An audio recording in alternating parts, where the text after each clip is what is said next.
Good morning friends. Miracle morning के mastermind session में आप सभी का स्वागत है। और जैसा कि आप जानते हैं, प्रत्येक संडे को हम एक नए मास्टरमाइंड के साथ मिलते हैं एंड लाइफ से related, be it health, wealth, relationship, peace of mind, किसी एक एरिया को ध्यान में रखते हुए एक फोकस अप्रोच लेते हैं, कोई एक पर्टिकुलर टॉपिक पे बात करते हैं। So, आज का जो हमारा टॉपिक है, it's all about it's related to wealth, जहाँ पे हम बात करेंगे स्टेट प्लानिंग के बारे में। एंड आज की जो हमारी मास्टरमाइंड है, हमारी अपनी Kamna ma'am, you are smiling, she is a corporate lawyer, she has worked for Maharatna company in a very senior position and आज के डेट में she is helping corporates as well as individual in various capacities. ठीक है, तो आप सभी उनको जानते हैं, उनके बारे में मैं ज्यादा कुछ नहीं बोलूंगा, ज्यादा वक्त नहीं दूंगा, आज उनका दिन है। So Kamna ma'am, welcome and over to you. Thank you Amit bhai, and welcome, good morning to all our regular participants. And ये सबसे पहले तो थैंक यू अमित भाई को और रेखा जी को कि they just gave me this opportunity. In fact, they gave me opportunity I think 3 months back. It was me only who was just either on one reason or the other reason. It got late, but somehow better late than never. इस चीज पे हम लोग सभी believe करते हैं। तो ये जो टॉपिक आज का है, ये सडनली मुझे कैसे ख्याल आया, अमित भाई बता रहे थे जब शुरू कर रहे थे हमारे वेल्थ मैनेजमेंट क्लब वाले चैप्टर में। तो ये एक चैप्टर ऐसा था कि जिसपे I had little knowledge, so I just ask him कि please give me the opportunity, at least legal aspect, not the pure and pure finance, but legal aspect I would like to share with all our club members, because बहुत सारी चीजें होती हैं finance देखते देखते हम लोग जो है लीगलिटी को उतना ज्यादा ध्यान में नहीं रख पाते हैं। सो मैं हिंदी में बोलूं या इंग्लिश में? दोनों में चलेगा। ओके। सो ये टॉपिक ऐसा था, will. So what exactly is the will? पहले हम लोग बहुत पहले से सुनते आए हैं, पुराने जमाने में वसीयत होती थी। विल उस समय इतना, विल बहुत हल्का शब्द लगता है अगर हम अंग्रेजी देखें तो, बट वसीयत एक ऐसा शब्द लगता है कि वो उस फलाने व्यक्ति ने या उस फैमिली में वसीयत साइन की गई है और उनके जो लीगल हेयर्स है उनको इतना इतना हिस्सा दिया गया है। तो ऐसा लगता था कि बहुत बड़ी कोई चीज ऐसी है कि जो कि वो पैतृक प्रॉपर्टी या ओनर ऑफ द प्रॉपर्टी जो है वो अपने बच्चों को लिए करके जा रहे हैं। तो उसके बाद भी हम लोग सुनते थे वो उनका वसीयत भी है, फिर भी आपस में झगड़े हो रहे हैं, उनके जो लीगल हेयर्स हैं वो लोग कहीं भी आपस में जो है कॉम्प्रोमाइज नहीं कर पा रहे हैं। तो कहीं ना कहीं कुछ प्रॉब्लम्स रहती होंगी जिसकी वजह से ऐसा होता होगा। तो चलिए विल जस्ट स्टार्ट कि what exactly is the will, क्या पर्पस होता है, क्या क्या इसके एसेंशियल पार्ट है, क्या कंपोनेंट्स हैं, और जब विल बनाते हैं तो उसका उसमें क्या लीगलिटी क्या इन्वॉल्व होती है, कैसे उसको हम हैंडल करेंगे। तो एक छोटा सा वीडियो है जो कि सिर्फ क्वेश्चंस को आपके सामने रखेगा, एंड मैं आपको ये वीडियो आई जस्ट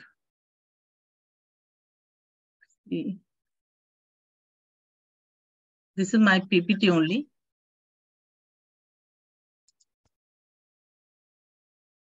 और मैं वीडियो के लिए कहाँ जाऊं सर? अभी जो देख रहे थे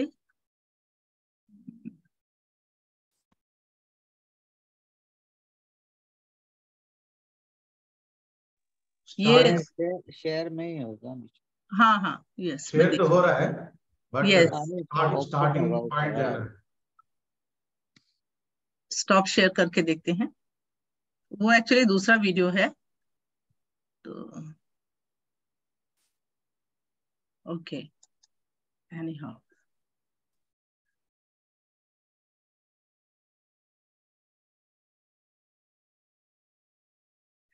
चलिए विल जस्ट स्टार्ट। वो कुछ नहीं था, सिर्फ उसमें कुछ क्वेश्चंस हैं कि क्या चीज होती है और कैसे करते हैं। तो we will start our will. Will exactly is what? और कैसे ये काम करती है।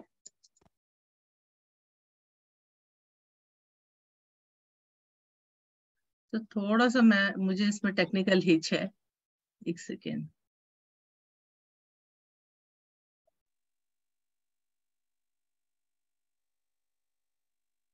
दिख रहा है Yes. शेयरिंग है। हाँ है ना, या so what exactly is the will. तो सबसे पहले हमें ये देखना होगा कि क्या है विल। विल विल बोलते रहते हैं, actually it is a legal document, but इसकी लीगैलिटी इतनी इंटरेस्टिंग है कि इस पे आपको कोई स्टैम्प पेपर और बहुत सारे मतलब लीगल कानूनी दांव पेचों की जरूरत नहीं होती है। It is a document which is written by owner of the property who is called as a testator. Will में एक चीज हमें बहुत ध्यान रखने की जरूरत है कि यहाँ पे डिफरेंट डिफरेंट डेफिनेशंस हैं। कौन बनाता है, किसके फेवर में बनाता है, कौन कौन इसके बेनिफिशियरीज होते हैं। तो कुछ 2-4 चीजें ऐसी होंगी जो आपको लगेगा कि ये नाम तो हमने, ये टर्मिनोलॉजी तो हमने सुनी नहीं है, but we will refer it कि ओनर बार बार कहना ठीक नहीं लगता, but will writer is known as a testator. तो वो क्या करता है, he will give his declaration in on record, अपना पेपर पे वो अपना डिक्लेरेशन देगा, how to dispose of his properties once he is no more. Will का इंटरेस्टिंग पार्ट ये है, will comes into effect only once the will writer is no more. If the will writer is there, then will not come into effect. Will come into effect only if the testator is no more. Or so it is a document which is giving the declaration for disposing of his properties in a manner he desired. और उसके लिए उसको he need not to discuss so many people, he need not to go to the court, he need not to go to the lawyer. वो अलग चीज है कि हम बाद में देखेंगे, looking to the complicated scenario, if we take an expert views or the help. So this is that document which is called as a will. और सिंपल तरीके से ये कहते हैं कि जो डिजीज पर्सन है वो अपनी प्रॉपर्टी को डिस्पोज ऑफ कैसे करेगा, he is writing a will. और will is already comes, it is a legal document like I said, and it is defined under section 2H of the Indian Succession Act. और जहां पे will नहीं होती है वहां पे ये Indian Succession Act 1925 जो है, that comes into place, which provides the various mode and mechanism for dividing the properties. कैसे डिवाइड किया जाएगा, तो बट वो एक लीगल एस्पेक्ट है। विल हमारा हमें लीगल जरूर है, but it is in the hand of the individual. So these are the few terminology under the will, that is testator, beneficiary, holograph will, probate, executor, intestate. These are few only why I have written here, क्योंकि ये हमें जरूरत पड़ेगी। Who is the testator? Testator is a person who writes the will and having a sound mind.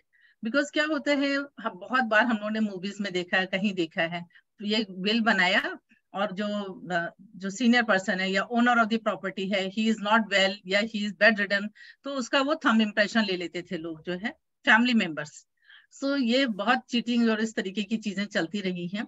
तो इसलिए बेचारे को मतलब ही इवन डिडंट नो कि मेरे से क्या थंब इम्प्रेशन लिया जा रहा है, किस डॉक्यूमेंट पे ले रहे हैं।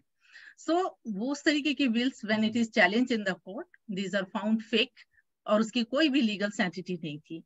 So the essential element for the will is that will writer should have a sound mind to take a decision कि वो किसको कितना शेयर अपनी will में दे रहा है।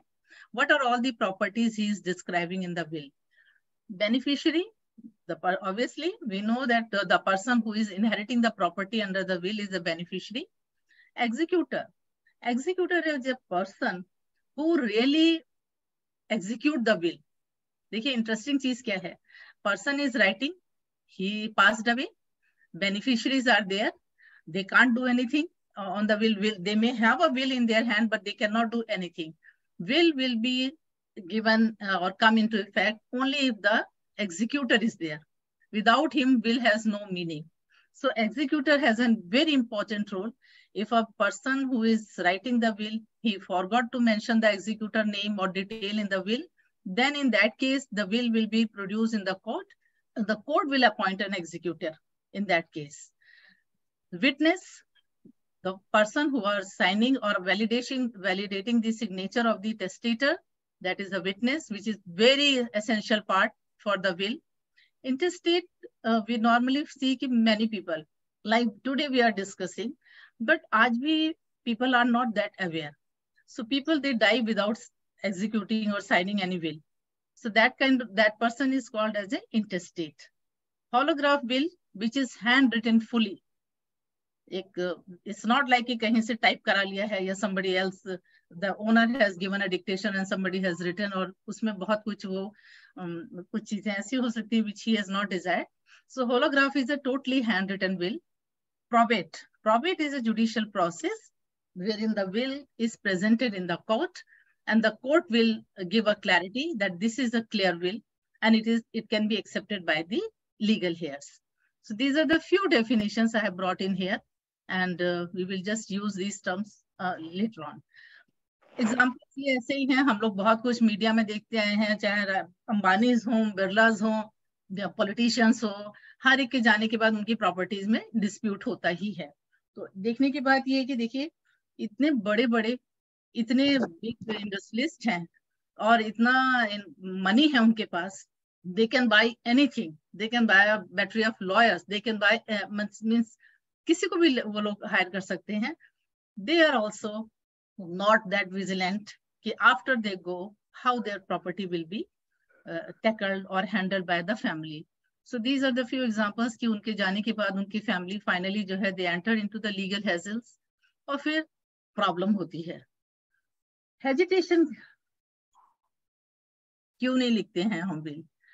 आई एम टू यंग, अभी तो मेरी एज ही क्या हुई है, आई एम हार्डली 40, 45, 50, और अभी तो मैंने whatever I have earn I can earn it in a multiple way, और मैं डबल ट्रिपल कर लूंगा जब वो एज आएगी व्हेन आई एम 60 और 65, then I will write the will. तब तक बच्चे भी बड़े हो जाएंगे, they will be able to understand, पता चल जाएगा कौन क्या कर रहा है. One point which always prohibit तो क्या, हमें एक हेजिटेशन होता है कि हम अभी क्यों लिखें. दूसरा लगता है ओ मैं विल लिख रहा हूँ, इसका मतलब है my and is now near. Will तो नॉर्मली तभी लिखी जाती है, तो ये भी एक साइकोलॉजिकल इमोशनल फैक्टर होता है.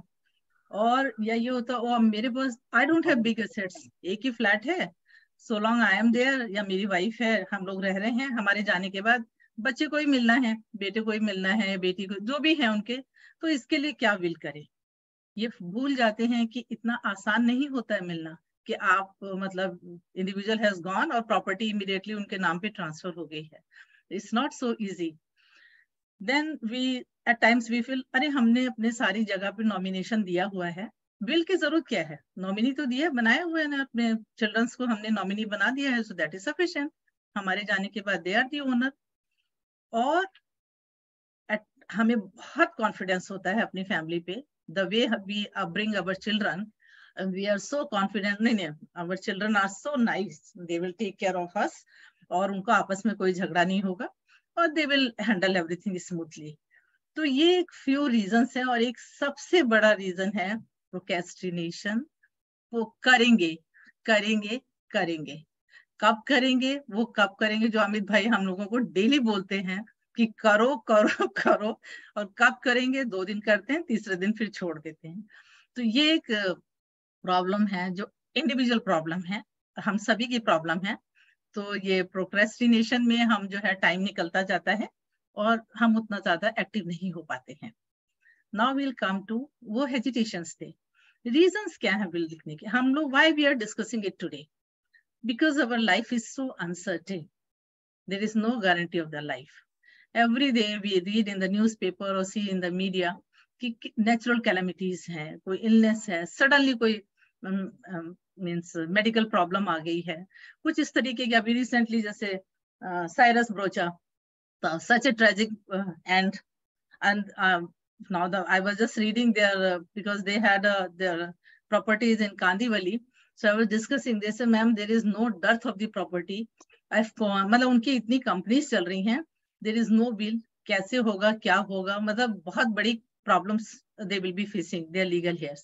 Of course now their legal heirs are not that grown up children, but जो भी हैं इतनी बड़ी properties में तो cousins भी होते, मतलब big family है तो big business है, तो वो सारी चीजें उसमें ऐड हो जाती हैं.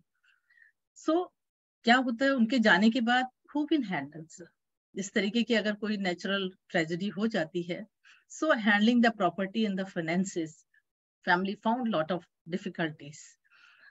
इसके बाद अगर इंडिविजुअल की कोई फैमिली नहीं है, then what happens? Whatever properties he own, that will pass on to the state. देखिए, there may be so many claimant, ऐसा past में भी हमने देखा है. Suppose he doesn't have his own family, his own wife, his own children, or for that matter, if a lady is there, she doesn't have a spouse or the children. So what will happen to his or her property? So many claimants will come. सारे आ जाएंगे कि I used to stay with her or him, I used to take care of him or her, जो भी है, तो ये property मुझे मिलनी चाहिए. So like that, there may be so many claimants, but courts are very vigilant. They can't allow the relatives or the other than near family members to divide the properties or in the way they want. So in that case, the whole property waste into the state. Now it is the government or the court will decide कि किसको कब क्या मिलना है. सबसे बड़ी problem वहां पे क्या होती है सर, ऐसा नहीं होता है कि आज ही हमने क्लेम फाइल कर दिया और हमारा डिसीजन हमें 2-3-4 महीने में मिल जाएगा. दैट विल टेक, मतलब बियॉन्ड इमेजिनेशन. आप सोच नहीं सकते हैं कि कितना टाइम लगेगा. तब तक वो प्रॉपर्टी कोर्ट और स्टेट जहां भी चाहे वहां इन्वेस्ट करेंगे एंड दे विल डिसाइड कि किसको कहाँ कैसे मिलना है. And that too particularly in case of the business. Suppose there are the business going on, individual था, वो अपना बिजनेस, अपनी कंपनी खुद चला रहा था, वहां पे बहुत प्रॉपर्टी प्रॉब्लम आती है सर, क्योंकि क्लेमेंट बहुत हो जाते हैं प्रॉपर्टी को डिवाइड करने के लिए, लेकिन बिजनेस कौन ओन करेगा. सो बिजनेस भी वर्चुअली देखा जाए तो बहुत मुश्किल से फिर वो आगे कंटिन्यू करता है. और so these are the difficulties.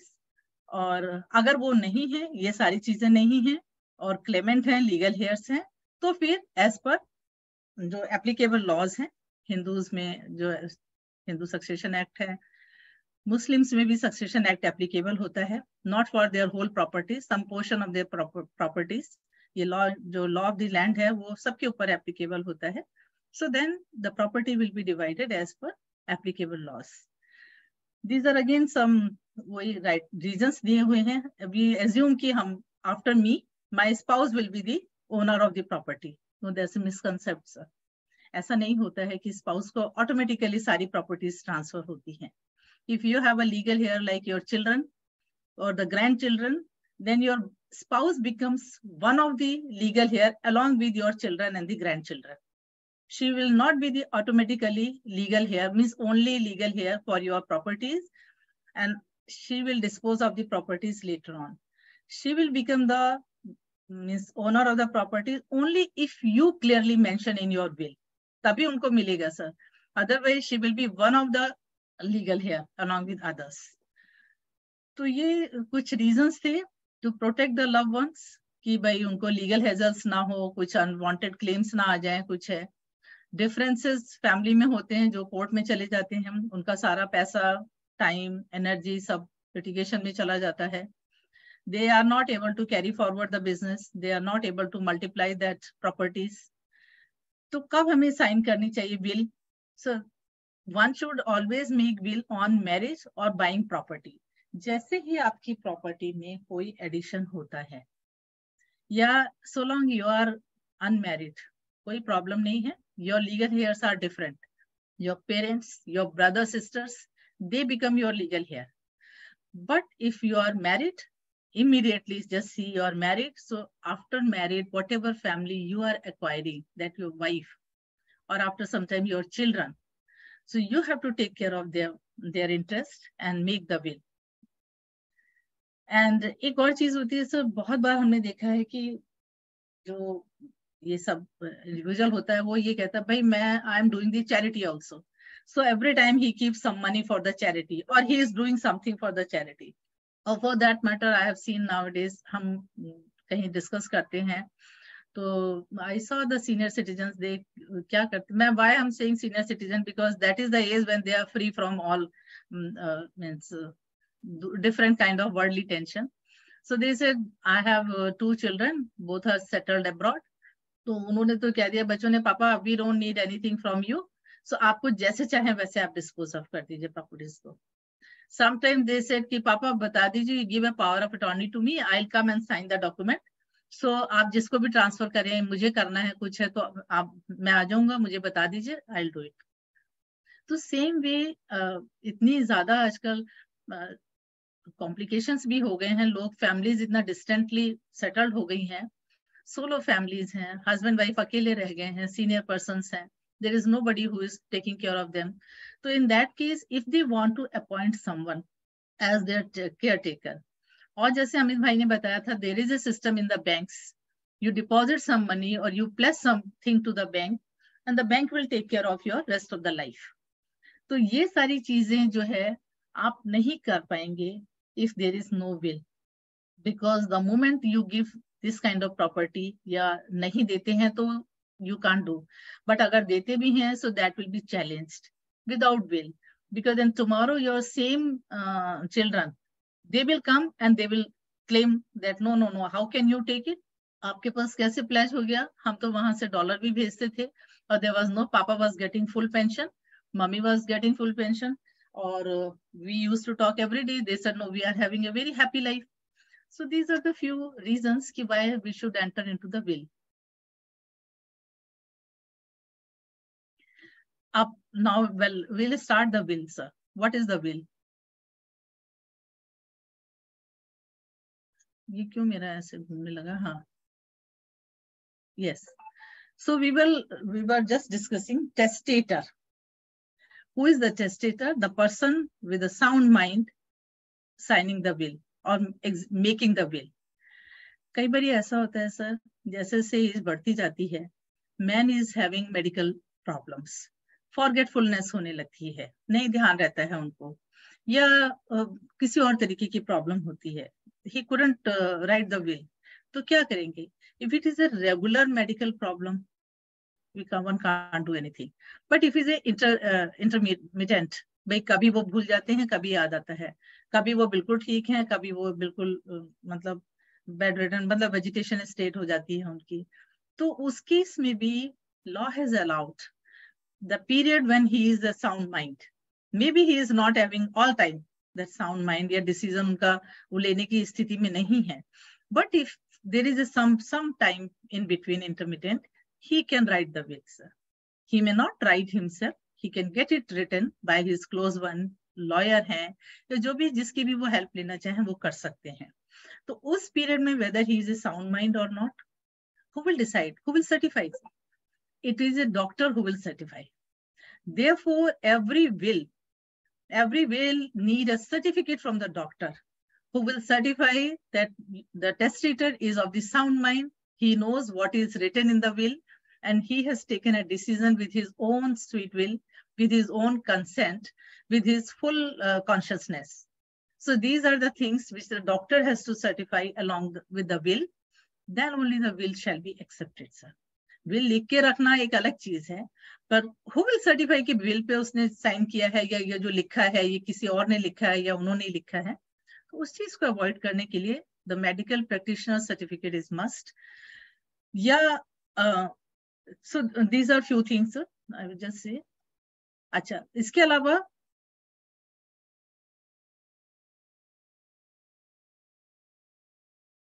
ये हमने किया,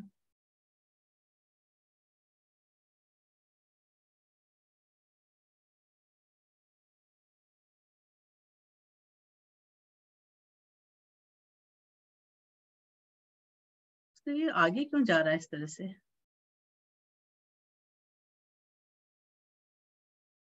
गोइंग स्लाइड शो में अपने आप ही जा रहा है शायद ये।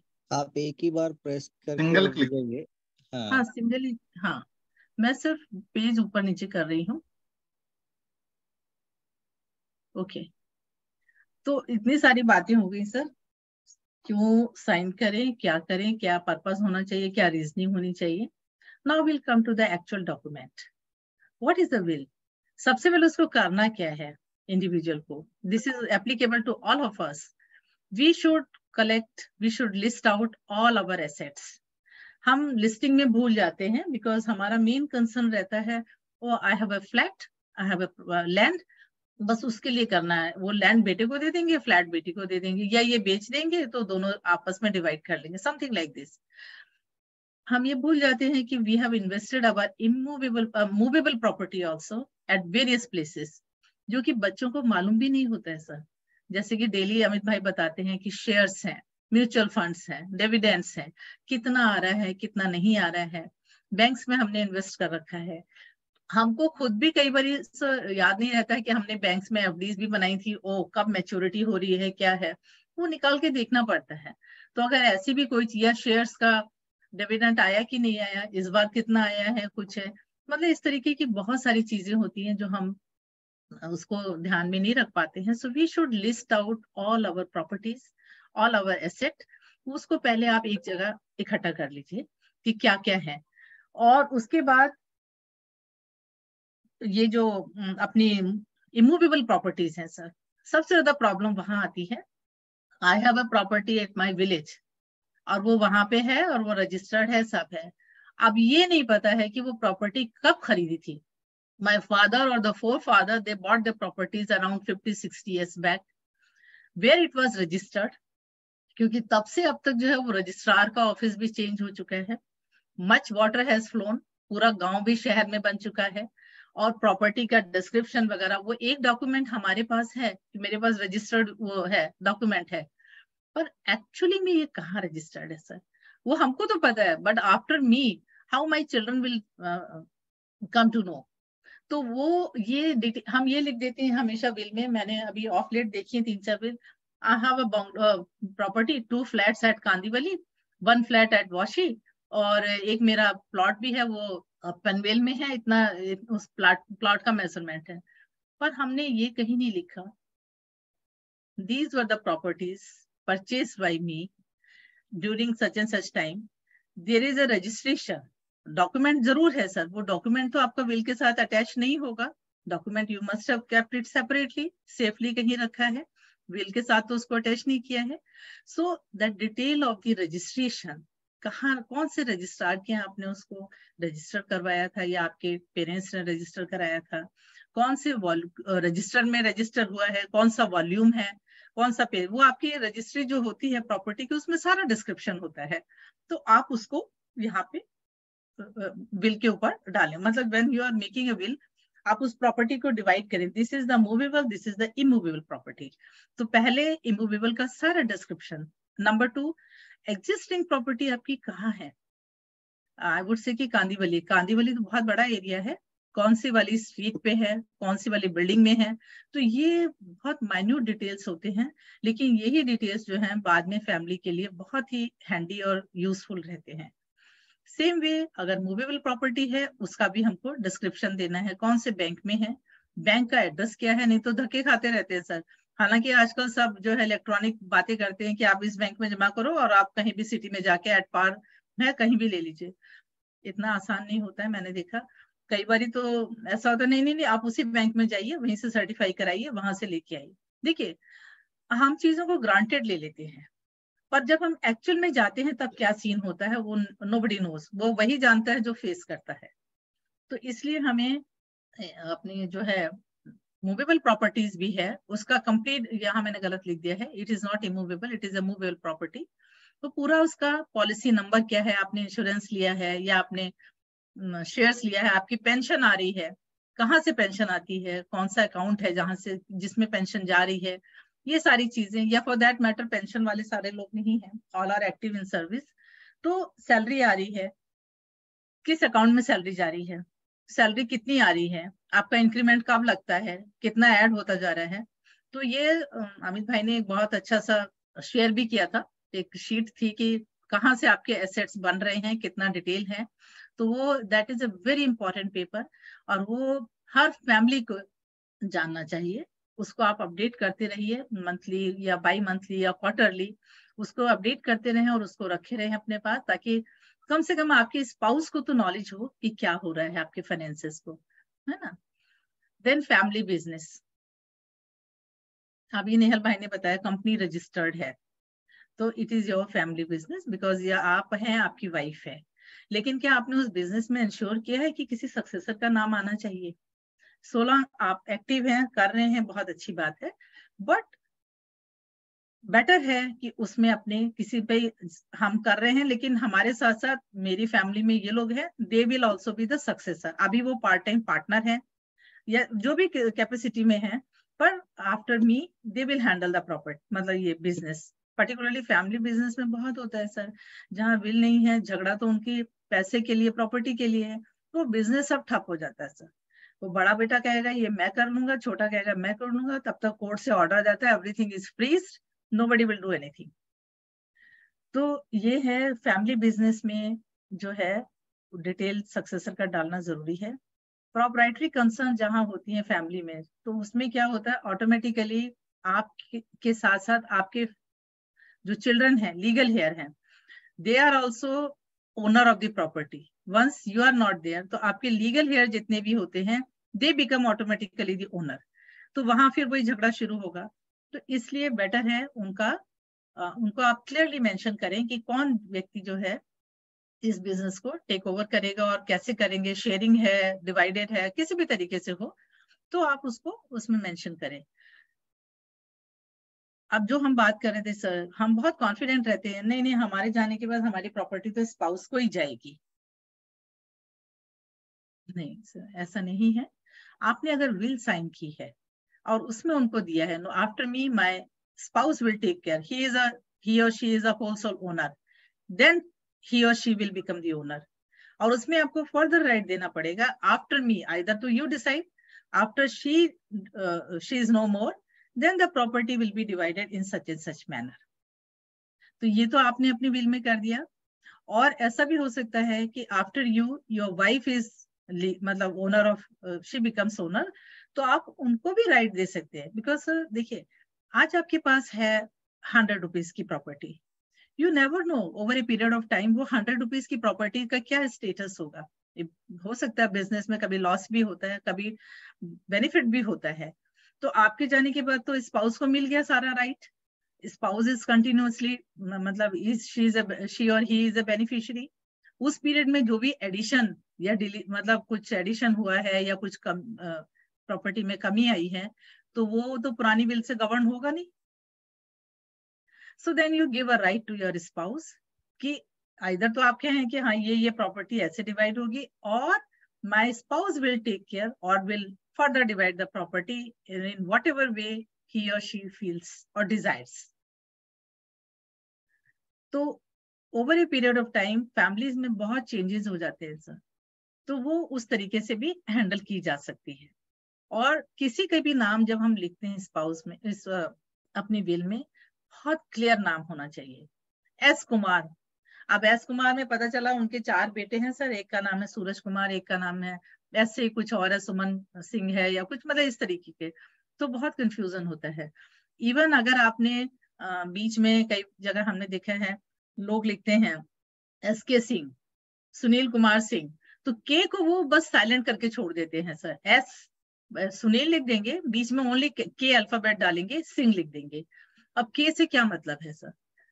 आपको तो पता है आपके बेटे का नाम ये है, या आप जिसके नाम पे प्रॉपर्टी कर रहे हैं उसका नाम ये है, but tomorrow they may be some other claimant, वो कहेगा नहीं नहीं नहीं ये तो है ही नहीं सर, ये तो मैं उनके साथ बिजनेस कर रहा था, मैं उन्हें सपोर्ट करता था, सो ये मेरा नाम है उसमें। तो इसलिए प्लीज मेक श्योर आप जो भी नाम लिखते हैं उसमें बहुत क्लियर उस नाम को डालें, किसी का भी नाम जिसका आप डाल रहे हैं तो बहुत क्लियर उसमें नाम आना चाहिए। देन ये फैमिली बिजनेस हो गया। देन विल, नहीं ये है, this is the next slide. If there are more then 1 property, तो ऐसे भी केसेस हुए हैं सर, और it is well accepted under the law. आप एक विल इतना कॉम्प्लिकेटेड सा बनाते हैं, 7, 8, 10 पेज का बनता है वो, बार बार उसमें ये प्रॉपर्टी है, ये है, मेरा first legal heir is staying there, he is working so well, he doesn't need, I ask him, मतलब व्हाट आई एम डिस्कसिंग कि कई बार होता क्या है कि बहुत सारी चीजें ऐसी होती हैं कि जो उसमें लिखी नहीं जाती हैं, पर वो एज्यूम कर ली जाती हैं। जो मैंने एग्जांपल दिया, बच्चों ने कह दिया कि we don't need your property, but once individual is not there, so they come as a claimant and of course they have a legal right, first right उन्हीं का ही होगा। तो आपने किसी के भी नाम पे अगर प्रॉपर्टी की है, तो वो डिस्प्यूट में चला जाएगा। तो इसलिए अगर आपके पास बहुत ज्यादा प्रॉपर्टी है तो आप उसको डिवाइड कर दीजिए सर। एक प्रॉपर्टी मतलब for the sake of the easiness, for the sake of convenience to each of the members, उसमें आप मेन बिल में आप डालेंगे कि आपके पास इतनी इतनी प्रॉपर्टी है, बट आप उसी में लिखेंगे for the sake of convenience, for the sake of clarity, I have sign now the 4 bill, और मैंने हर एक प्रॉपर्टी के लिए अलग अलग बिल साइन की है। तो आप उस प्रॉपर्टी को क्लियरली जिसको भी आप देना चाहते हैं अपने लीगल हेयर को, उसके लिए सेपरेट बिल साइन कर सकते हैं, पर उसका पूरा डिटेल आपको मेन बिल में डाले तो ज्यादा बेटर होगा।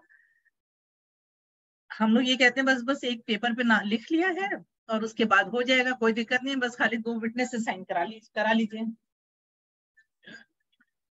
विटनेस तो साइन कर देगा सर, लेकिन हमें इस चीज की नॉलेज नहीं होती है कि कुछ बिल ऐसी हैं जैसे कि जो साइन हो रही है, जैसे बॉम्बे में है, बॉम्बे है, कोलकाता है, चेन्नई है। वाई मैंने क्यों 3 जगह का नाम लिया स्पेसिफिकली, यहाँ पे बिल को प्रोवाइड कराना मस्ट है sir, because these are the cities जो कि ब्रिटिश टाइम में यहाँ जो कोर्ट्स होती थी उसको प्रेसिडेंसी कोर्ट बोला जाता था, और यहाँ जो भी प्रॉपर्टीज होती थी इस तरीके की immovable property, that was vested in the name of the queen और the king during British time sir. तो आपको वो लीज पे मिल जरूर जाती थी खरीदने के लिए, बट अल्टीमेट ओनर वही होते थे इसके। तो इसलिए जो यहाँ पे जो इमूवेबल प्रॉपर्टीज की जो बिल साइन होती है, that has to be provided from the court, other than this there is no need.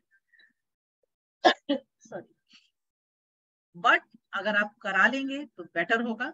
Probate का सिस्टम होता है, कोर्ट में कुछ फीस वगैरह देनी पड़ती है और वो बिल आपकी कोर्ट से एक्सेप्ट हो जाती है, उसके बाद उसमें चैलेंज का चांस नहीं रहता है। अगर वो चैलेंज होती भी है, it is already tested before the law, इसलिए वो वेल एक्सेप्टेड होती है सर।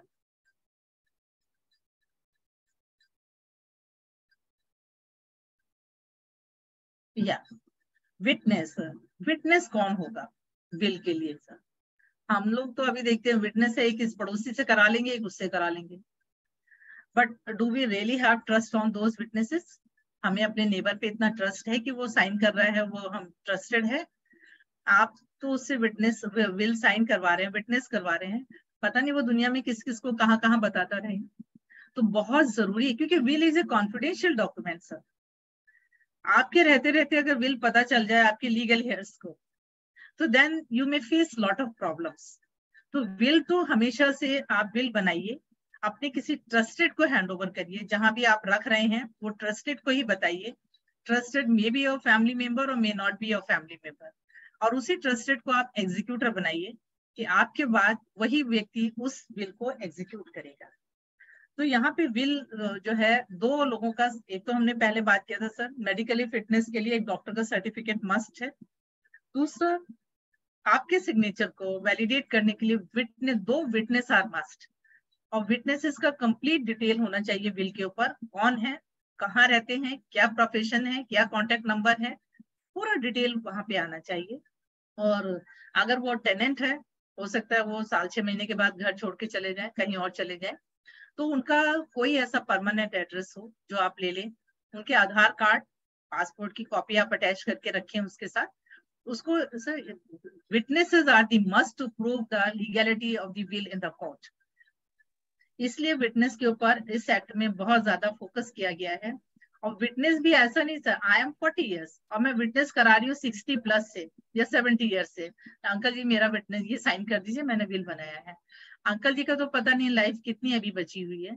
तो कम से कम एक विटनेस आपसे एज में छोटा होना चाहिए, क्योंकि अगर वो विल कहीं चैलेंज होती है या कोर्ट में प्रोड्यूस होती है उसकी लीगैलिटी को प्रूव करने के लिए, तो कम से कम वो witness is there who will be called by the court in the court to come in the court and authenticate or validate the signature.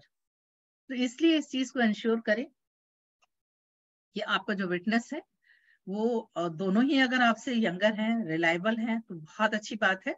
नहीं, कम से कम एक व्यक्ति तो उस विटनेस में से आपसे मच यंगर होना चाहिए, जो कि उस फ्यूचर में आने वाली सिचुएशन को हैंडल कर सके। ये डॉक्टर की बात हमने की थी। ये मोर देन अगर 1 प्रॉपर्टी है तो हाँ सही, बहुत इम्पोर्टेंट है। कई बार ऐसा होता है गुस्से में पेरेंट्स या घर में किसी भी वजह से कुछ बच्चों को डिबार कर दिया जाता है। आजकल तो नहीं होता है, बिकॉज आजकल तो ये बहुत ही वैल्यूएबल एसेट हो गए हैं, क्योंकि हर फैमिली में एक या दो इससे ज्यादा बच्चे ही नहीं है। So they are more valuable than the movable और दी इमूवेबल प्रॉपर्टी। बट पहले बहुत होता था, when there were 4-5 brothers, siblings होते थे फैमिली में, एक काम नहीं करेगा, शैतानी करेगा, या वो बस ऐसे ही घूमता रहता था, पढ़ता भी नहीं था, तो उसको पेरेंट्स या फादर जो होते थे डिबार कर दिया, तुम्हारा कोई मेरी प्रॉपर्टी से लेना देना नहीं है। या किसी ने इंटरकास्ट मैरिज कर ली तो उसको डिबार कर दिया जाता था, या किसी ने कुछ ऐसा इलीगल या कोई क्राइम कमिट कर लिया है, उसको बाकायदा डिबार कर दिया जाता था, मेरा इससे कोई लेना देना नहीं है। मतलब इस तरीके की बहुत सारी सिचुएशन होती थी कि उनको अगर आपने डिबार किया है तो आपको क्लियरली अपनी विल में लिखना पड़ेगा कि मैंने उसको डिबार किया और इस रीजन से डिबार किया है। बहुत इंपॉर्टेंट है आपको उसमें कारण बताना। ऐसे नहीं है कि मैंने डिबार कर दिया, उसका मेरे से कोई लेना देना नहीं है, नहीं, आपको उसमें रीजन देना पड़ेगा कि इस वजह से मैंने उसको आज से 4 साल पहले डिबार कर रखा है, या वो मेरी फैमिली से कोई लेना देना नहीं है उसका, इसलिए उसका इस प्रॉपर्टी में, इस बंटवारे में कोई भी उसको शेयर नहीं दिया गया है। लेकिन अगर उसके कोई बच्चे हैं उस डिबार व्यक्ति के, बहुत होता है क्योंकि ये भी लॉ है, जो ग्रैंड चिल्ड्रन होते हैं they have a right on the grandfathers property. बेटे को तो आपने डिबार कर दिया, बट द ग्रैंड चिल्ड्रन जो हैं they have right, they can claim once they are grown up, they can claim and they may challenge the will also. Maybe तब तक बहुत पुरानी बात भी हो गई होगी, बट फिर भी अगर माइंड की बात है सर, सिचुएशन की बात है, क्या circumstances होते, nobody knows, so they may challenge and they may ask, you know, that was my grandfather's paternal property, I am a equal shareholder or I have a right on that property। तो उस चीज को handle करने के लिए उस will में आज ही आप लिख दीजिए, आप जिस भी तरीके से उसको देना चाहते हैं, नहीं देना चाहते हैं, वो भी आप उसमें डाल दीजिए, क्योंकि मेरा इस अपने बेटे से ही कोई मतलब नहीं रहा है, बच्चों को मैं जानता नहीं हूँ, कभी उसने बताया नहीं या मिलाया नहीं, कुछ है जो भी रीजन है वो आप उसमें डाल के रखें ताकि फ्यूचर में उस सिचुएशन को हैंडल किया जा सके। अच्छा, ये कुछ और चीजें हैं। Will is a part of the financial document planning, ये तो फैक्ट है, सभी जानते हैं। मूवेबल प्रॉपर्टी का डिटेल होना चाहिए, साउंड माइंड होना चाहिए। यस, विल लिखने से पहले सर आप ये मत सोचिए कि आपकी प्रॉपर्टी है, you are the whole sole owner, जैसे मर्जी है वैसे डिवाइड करें। कम से कम आप अपने स्पाउस को जरूर कंसल्ट कर लीजिए एक बार। आप भले वो आपके साथ आपके बिजनेस में, आपके इन्वेस्टमेंट में बराबरी की साझेदार हैं या नहीं है, इससे कोई मतलब नहीं है, पर आपके विल के बारे में आपके स्पाउस को जानकारी होना मस्ट है, नहीं तो सारा किया कराया जो है वेस्ट हो जाएगा। तो प्लीज आप अपने स्पाउस से डिस्कस करें और उसके बाद ही जो है जो भी सिचुएशन है आप अपने विल में उसको रिकॉर्ड करें।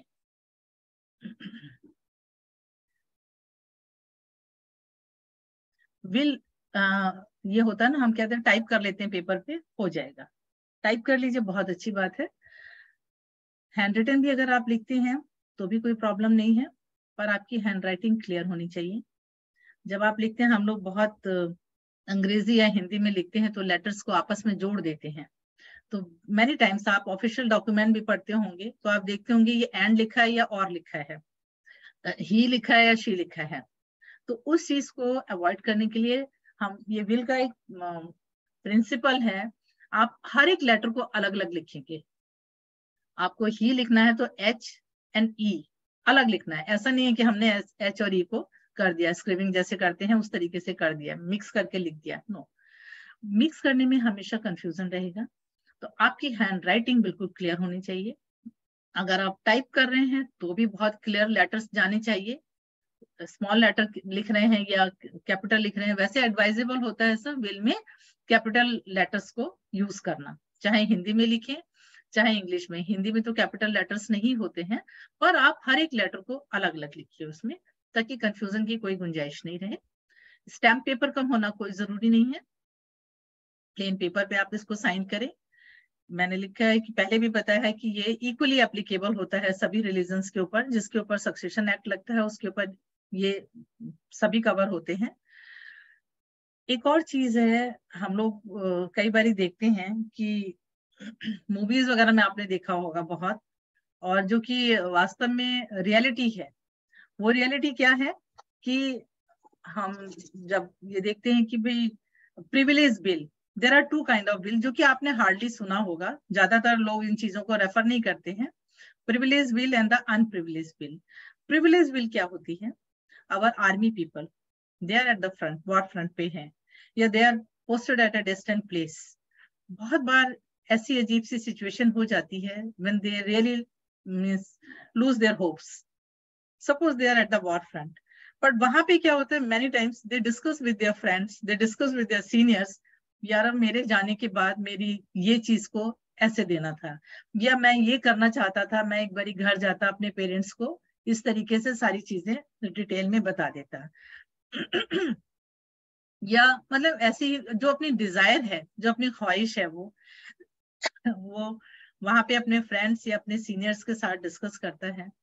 उस केस में क्या होता है, वो वर्बली भी जो बोल रहे हैं उसको अगर उसके सीनियर्स या जो भी है वहां पे उसको रिकॉर्ड करके, और उसका साइन होता है तो भी ठीक है, but by the time sign होता तब तक ही इज ऑलरेडी मतलब मार्टियर हो गया, वहां पे ये सेक्रीफाइस्ड है। तो उस केस में उस विल को बोलते हैं sir it is A privilege will. वो विल वहां से आती है जहां उसके कलीग्स थे जिन्होंने विल बनाई है, और वो बिल आती है तब फैमिली को हैंड ओवर किया जाता है, और वो उस चीज को कोर्ट भी बहुत they also very well accept, या दिस इज द सिचुएशन। तो ये जो बिल साइन होके आई है that is called as a privilege will. उसको कोई क्वेश्चन नहीं करेगा, और क्वेश्चन करेगा भी तो भी, बिकॉज कहते हैं ना sir death declaration, when the man is on the death bed he won't tell lie. So that is the thing, उसमें लॉ का भी या कोर्ट का भी बहुत ज्यादा इंटरफेरेंस नहीं रहता है, court very well accept it. So normally ये कब होता है, सोल्जर्स हैं, एयरमैन हैं, मैरिनर्स हैं, जो किसी भी वजह से नहीं साइन कर पा रहे हैं, वो है। Number 2, it is unprivileged bill, क्योंकि प्रिविलेज वाले में साइन हो भी सकता है, नहीं भी हो सकता है। अनप्रिविलेज में क्या होता है, person is not a shoulder, पर क्या है, जैसे वो मर्चेंट नेवी में है सर, 6 महीने साल भर का कॉन्ट्रैक्ट होता है उनका, they are away from the family, depends upon the situation कि वो किस एक्सपीडिशन पे गए हैं और वहां पे क्या। बहुत बार हमने देखा है, मीडिया में भी पढ़ा है कि बहुत ट्रेजेडी हो गई है एंड नोबडी कुड सर्वाइव। तो उस तरीके की सबसे बड़ा देखिए, अभी वो गुजरात में वो पुल गिर गया, तो कितनी सारी ट्रेजेडीज हुई हैं, कितने लोग थे वहां पे। There may be a situation कि बहुत सारे लोगों के पास यही आएगी, ये प्रॉब्लम आएगी sir division of the properties का, और ये हमेशा आता है, चाहे वो 9/11 का इंसिडेंट हो, चाहे वो 2007 का हो, नवंबर 2007 का हो, कुछ जब इस तरीके की जब कोई भी ट्रेजेडी या कोई एक्सीडेंट्स होते हैं, उसके बाद ये प्रॉब्लम्स बहुत आती हैं। तो वहां पे भी वो अनप्रिविलेज्ड है, हालांकि उसने ये नहीं बताया कि मेरे जाने के बाद ये प्रॉपर्टी वहां जाए क्या है, लेकिन अगर उसने कुछ बता के भी रखा हुआ है या कुछ बताया भी है अपनी फैमिली को, नॉट टू हिज कुलीग्स को बताया या नहीं बताया अलग बात है, और उसने अगर अपनी स्पाउस को बताया हुआ है या किसी फैमिली मेंबर को बताया हुआ है, तो भी विल कैन बी क्रिएटेड, जिसमें कि उसके सिग्नेचर को बहुत ज्यादा इंसिस्ट नहीं करेगी court. This is what I discussed. Asset register अपना बनाना चाहिए, अपना और स्पाउस का, ये भी देखिए बहुत जरूरी चीज है सर। हम डिस्कस कर रहे हैं कि आपकी जो प्रॉपर्टी है, there are the joint properties also, आपके स्पाउस के साथ है, आपके चिल्ड्रन के साथ है, वो भी यहाँ पे देना बहुत जरूरी है। जो भी आपकी जॉइंट प्रॉपर्टीज है, लॉकर है, बैंक्स की है, तो उसका डिटेल होना बहुत जरूरी है, बल्कि उसका एक रजिस्टर अपना बना के रखिए, उसमें जिस के साथ भी वो जॉइंट है उसको दीजिए उसमें। एसेंशियल पार्ट और क्या है इसको, विल के कंटेंट्स को सीक्रेट रखिए सर। मेल के केस में कौन देखिए, जो हम कहते हैं ना, अरे नहीं होंगे वाइफ को तो जाएगी। मेल के केस में क्या होता है, wife, daughter, son and mother, individuals mother, she is also one of the legal heir. Mother comes under the class 1 legal heirs. Father का रोल नहीं है यहाँ पे, लेकिन मदर का, सपोज 100% प्रॉपर्टी है, 20% ईच डिवाइड हो रही है, वाइफ, डॉटर, सन, तो mother is also having an equal right in that property. In case of the female, वहां spouse means husband, son and daughter, they are the legal heirs. तो आप ये चीजों को ध्यान रखें, जब आप विल बनाएं तो इसी के हिसाब से आप अपनी प्रॉपर्टीज को डिस्पोज ऑफ करें। सिंपल एंड अनएम्बिगस लैंग्वेज होना चाहिए, टेक्निकल टर्म नहीं यूज करिए। आपका बिजनेस कितना भी हाई फाई हो, लेकिन आप वो अगर उसमें बिजनेस से रिलेटेड टेक्निकल टर्म्स यूज करेंगे जो कि सबको समझ नहीं आने वाली है, तो no technical term should be used. Capital letter में लिखेंगे तो अवॉइड कर सकते हैं एम्बिग्यूटी। और daughters and son they have a equal right. हर बार ये सोचते हैं नहीं डॉटर की तो शादी हो गई है, वो तो पढ़ भी चुकी है, शादी हो गई है, वो अपना इंडिपेंडेंट कर रही है, उसका तो कोई मतलब नहीं है। तो whatever property I have, so it will be bequeathed to the son only. No sir, please always remember it in your mind. चाहे आपने शादी कर दी है नहीं कर दी है, उससे कोई कंसर्न नहीं है। Daughters have a equal right in the parents property. Executor का नाम लिखना बहुत जरूरी है सर, और एग्जीक्यूटर के बारे में अभी मैं फर्दर डिस्कस करूंगी। There may be some minor beneficiaries. कैसे हो सकता है sir? Minor beneficiaries means you lost your legal hair, individual suppose he or she जो है they lost his son or daughter जो भी है, तो उसके बच्चे हैं, grandchildren है, grandchildren are minor, they don't understand anything, so you can sign a will in their favor, but please ensure कि उनके लिए आप guardian appoint करें उसमें, and the guardian's role will be to take care of the interest of the children, to ensure that the will comes into place at an appropriate time, and there is no financial loss to the properties which are given to the children. Guardian will not touch that property in any way, whatever for the use of the children, because for the use of the children, one property will be already kept separate. ये नहीं है कि उसके नाम पे land है तो उसको वो कभी भी बेच देगा, उसकी पढ़ाई में काम आएगा। नो, in that case, क्योंकि guardian appointed है, he will have to take a permission from the registrar or from the court. तभी वो कर सकता है, अदरवाइज नहीं कर सकता है। और ट्रस्ट है, सपोज आपने कोई ट्रस्ट बनाया है, उसके ट्रस्टीज हैं, हाँ, आपने कोई गार्डियन नहीं अपॉइंट किया, पर एक ट्रस्ट बना दिया बच्चों के लिए, वो प्रॉपर्टीज को वहां इन्वेस्ट किया है, please write down the trustees name and details very clearly, और वो उसका क्या रोल होगा, ट्रस्टी का रोल क्या होगा, गार्डियन का रोल क्या होगा, वो चीज को बहुत क्लियरली मेंशन करना है। There may be a situation, family में एक मेंबर जो है ना, he needs continuously the medical support, उसका इंश्योर करिए कि उसके लिए आपने प्रॉपर टेक केयर किया गया है विल में, कि उसके मेडिकल एक्सपेंसेस कहाँ से आएंगे। फॉर दैट मैटर, अगर ग्रैंड चिल्ड्रन है, उसमें से कोई grand child needs continuously medical support, तो प्लीज इंश्योर कि वो जो प्रॉपर्टी आपने उसको दिया है उसमें से उसके मेडिकल एक्सपेंसेस निकलेंगे, या आप उसके लिए सेपरेटली मेडिकल एक अकाउंट क्रिएट कर रहे हैं और उसमें आप वो प्रॉपर्टी को इन्वेस्ट कर रहे हैं, which can take care of the child's medical expenses.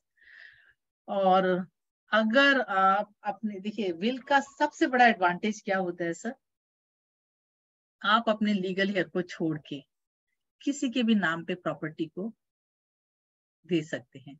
हालांकि होता ये है कि जैसे मैंने भी बताया कि चिल्ड्रन है ही नहीं, वो तो सब अब्रॉड सेटल हो गए हैं, उनका आना जाना भी बंद हो गया है, सब है, तो उस केस में भले ही वो बाद में चैलेंज करें, वो अलग चीज है, पर आपको रीजन रिकॉर्ड करते हुए आप अपनी प्रॉपर्टी को चैरिटी में देना चाहें, ओल्ड एज होम में देना है, ऑर्फनेज में देना चाहें, या किसी और पर्पज टेम्पल में देना चाह रहे हैं, आप रिकॉर्ड करिए और वो प्रॉपर्टी को आप दे सकते हैं।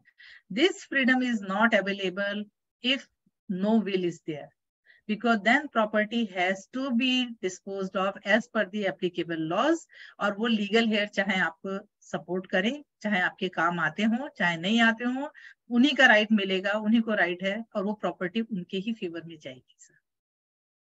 तो ये चीजें बहुत जरूरी हैं, ध्यान रखना। नॉर्मली विल को रजिस्ट्रेशन की जरूरत नहीं होती है, बट एडवाइजेबल है, क्योंकि जब रजिस्ट्रेशन के लिए जाते हैं तो वो रजिस्ट्रार वेरीफाई करता है सर आपकी एग्जिस्टेंस को, आपके विटनेसेस को, because witnesses are called there before the registrar, आपकी प्रॉपर्टी के डॉक्यूमेंट्स को वेरीफाई करता है, and then he authenticate, register करता है तो ऑथेंटिकेट करता है। तो उस केस में चांसेस बहुत रिमोट होते हैं, in case the will is challenged, you are on a strong footing, your means your family is on a strong footing. तो इसलिए अगर आपकी ज्यादा प्रॉपर्टी है तो उसको आप रजिस्टर करा ही लें तो ज्यादा बेटर है।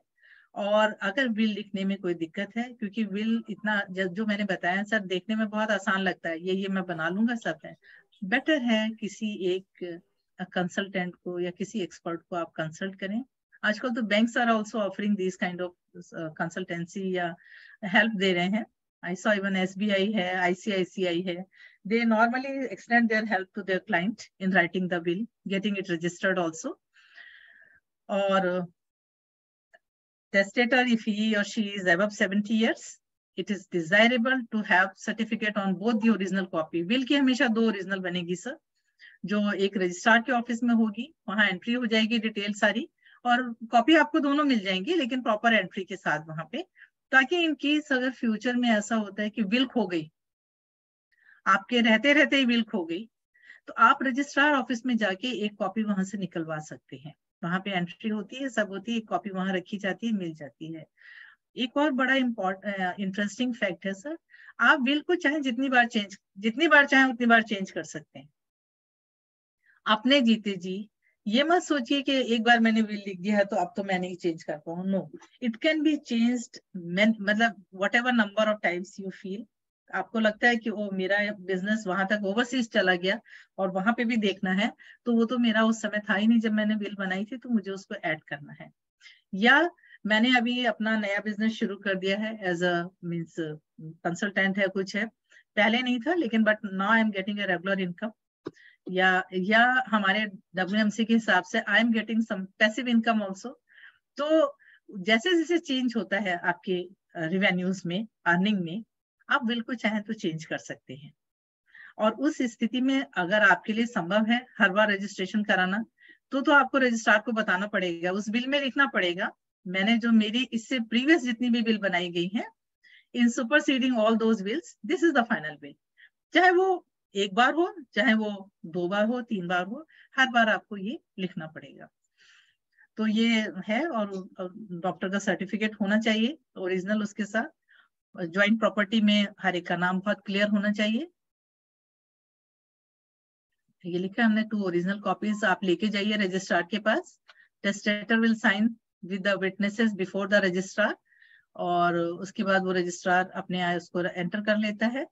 बहुत 2 पॉइंट समथिंग कुछ परसेंटेज होती है फीस की, वो वहां डिपॉजिट होगी, और finally the bill is registered. तो बहुत मुश्किल काम नहीं है सर।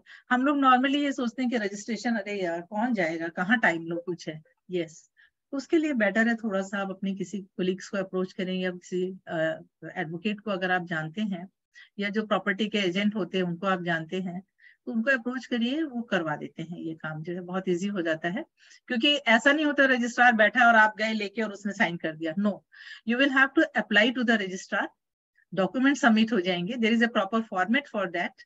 डॉक्यूमेंट आप सबमिट करेंगे, thereafter registrar will give you the time, आपको उस दिन पे विटनेसेस के साथ विद प्रॉपर डॉक्यूमेंट्स वहां जाना होगा, तब ये रजिस्ट्रेशन की कार्यवाही पूरी होगी। अब now will come to the executor, जिसको हमने पीछे छोड़ दिया था। हाँ, एग्जीक्यूटर का सर क्या रोल होता है?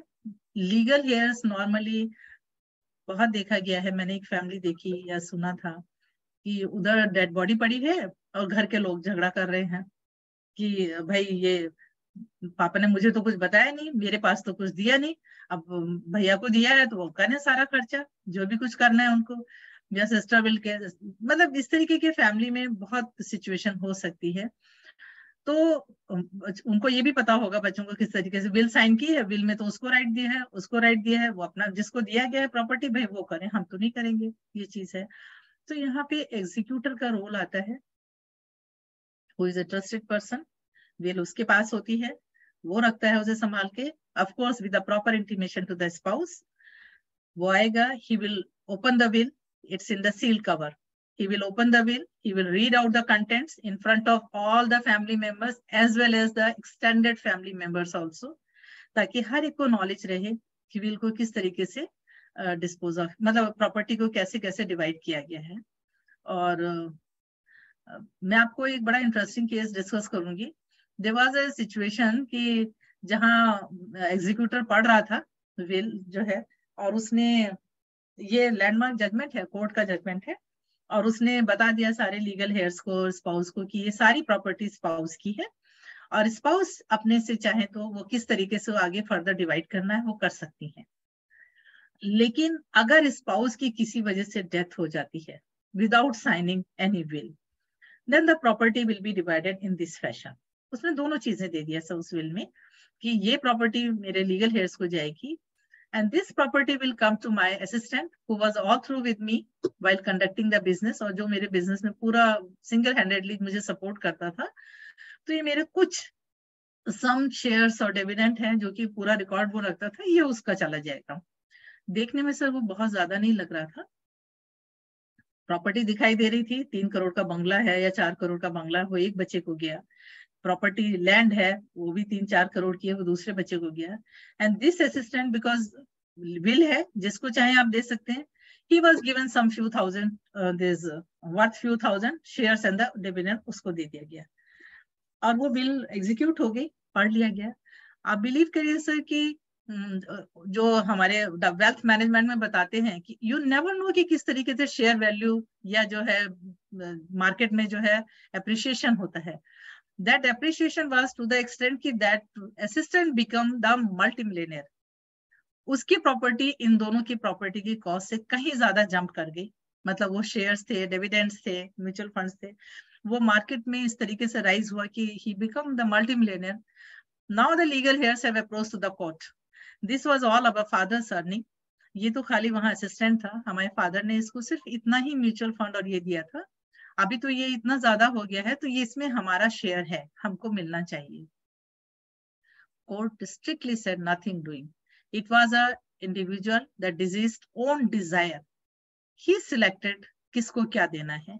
You have never raised this point when the property was being divided. That time it was a small sum. You have not raised any objection, but now today it has jumped in such a way, so you are all claiming।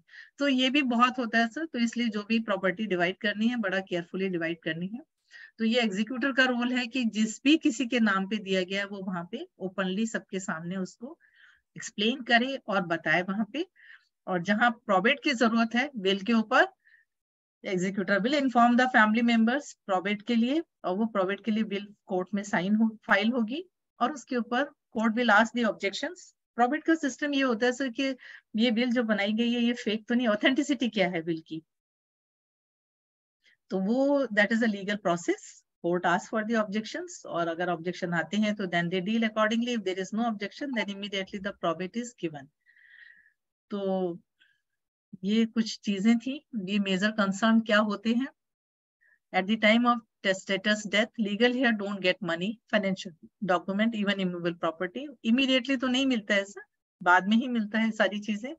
जब death certificate receive होता है, along with the death certificate, executor will read out the will। और there are the situation जबकि property से rent आ रहा है, continuously rent आ रहा है, उसको भी कैसे करना है क्या है वो भी उसमें विल में मेंशन होना चाहिए। ये नहीं है कि बस एक प्रॉपर्टी है वो उसको मिल जाएगी, बट अगर प्रॉपर्टी रेंट पे है और कंटिन्यूअसली उससे एक लमसम मनी आ रही है तो who will be the beneficiary, वो उसमें मेंशन होना चाहिए। ये कुछ चीजें हैं सर जो हमारा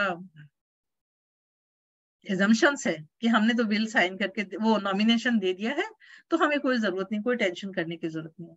sir mind it, nominee is only a custodian of the money, trustee of the money. He is not an owner of the money.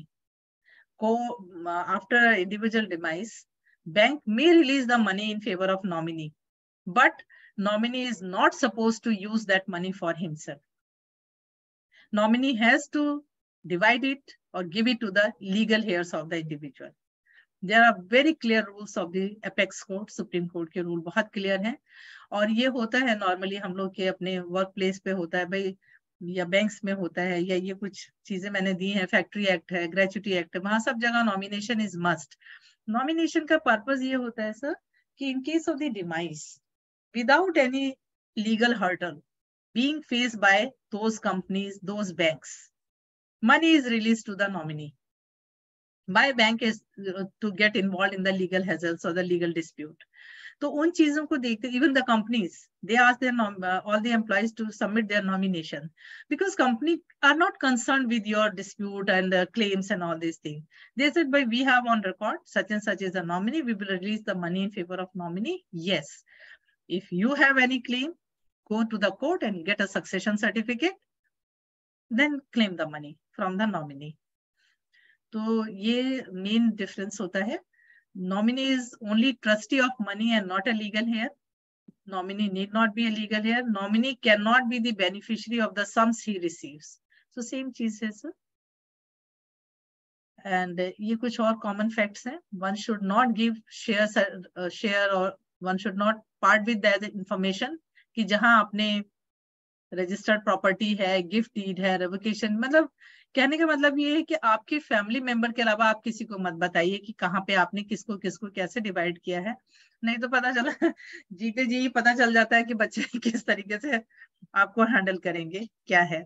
तो मतलब फैमिलीज में बड़ी डिफरेंसेस हो जाते हैं, सब जो है एनवायरनमेंट बड़ा हेट्रेड वाला आ जाता है, तो फैमिलीज बिखर जाती हैं. हालांकि दे नो वेरी वेल, आप चाहें तो मतलब दे प्रेशराइज फादर को या ग्रैंडफादर को कि आप नॉमिनी ये विल चेंज करिए. ऐसा बहुत बार हुआ है सर, जबकि फैमिलीज में पता चल जाता है कि उन्होंने तो विल साइन करके रखी हुई है उनके नाम पे, तो हम क्यों करें. जिसके नाम पे विल रहे, जिसको मिल रहा है तो वो जाए वहां पे, वही लोग इनकी देखभाल करें. तो वो गलती मत करिए प्लीज. थोड़ा सा अपने आप को, बच्चे ठीक है आपके कलेजे के टुकड़े हैं, पर कहीं पे थोड़ा सा अपना कलेजा दूर रखिए थोड़ा सा. और अगर विल कोई चैलेंज होती है और पता चलता है फ्रॉड है कुछ है, तो विल बिकम वॉइड, उसका कोई मीनिंग नहीं रहेगा. और फ्यूचर और वो सब प्रॉपर्टीज को ये कैसे कर सकते हैं. आई गिव एंड डिवाइस, जब आप विल लिखते हैं तो ये 3 लाइनें हैं. I give devise and bequeath of all my money and other property, movable, immovable and any such movable and immovable property purchased in future. Existing तो है ही, अगर फ्यूचर में भी आता है, future in the manner described above to my spouse. तो वही जो हम बात कर रहे थे कि सर टाइम के साथ साथ प्रॉपर्टी में एडिशन भी हो सकता है और डिलीशन कुछ कम भी हो सकता है. तो उसमें आप अपनी फ्यूचर प्रॉपर्टी के लिए भी अपना जो है उसको शेयर के लिए दे सकते हैं, किसको देना है. नॉर्मली हम लोगों का क्या होता है ना, हमारा सिस्टम ऐसा है, हस्बैंड्स अर्निंग में लगे रहते हैं और वाइफ के साथ वो सब चीजें शेयर नहीं की जाती हैं. और पहले तो यही होता था, वाइफ अगर पूछे भी अरे तुमको क्या करना है, तुम अपना काम करो, अपना संभालो, किचन विचन संभालो, बच्चों को देखो, हम है ना, हम कर रहे हैं सब कुछ. तो ये जो थिंकिंग थी उसकी वजह से जो वाइफ्स होती थी उनको बहुत हार्डशिप फेस करनी पड़ती थी बाद में. तो if you are so sincere, please ensure there is no hardship to your spouse whosoever it is. कभी भी ये सब डॉक्यूमेंट्स की कभी कॉपीज किसी के साथ, एक्सेप्ट योर वाइफ, पर वाइफ को भी बता दीजिए कि कॉन्सिक्वेंसेस क्या होंगे. अगर वो out of love and affection किसी एक बच्चे के साथ ज्यादा कर रही हैं तो उनको उनकी कॉन्सिक्वेंसेस बता के रखिए कि ये सब तुम्हारे लिए ही डेट्रीमेंटल होगा, तो please don't do like this. Will खो जाती है तो आप रजिस्ट्रार ऑफिस से दूसरा विल ले सकते हैं. सो ये छोटा सा एक प्रेजेंटेशन था, ये just to create awareness. It's never too early और too late to write your will. तो हम ये नहीं सोचें कि आज तो अभी हम सिर्फ 35 इयर्स के हैं, हमें जरूरत नहीं है और I will be keep on earning and I will become a millionaire तो या मल्टी मिलेनियर तभी मैं लिखूंगा. नहीं, चेंज करते रहिए, देयर इज नो प्रॉब्लम. आज की डेट में जो भी है उसके लिए लिख दीजिए. हो सकता है 2-3-4 साल के बाद सिचुएशन चेंज हो जाए तो उसके लिए लिख दीजिए, उसको नलीफाई करिए, उसको सुपरसीड करते हुए दूसरी लिख दीजिए. तो ये है सर. तो थैंक यू वेरी मच. और कोई क्वेश्चंस हैं, कुछ हैं तो you are most welcome. Yes.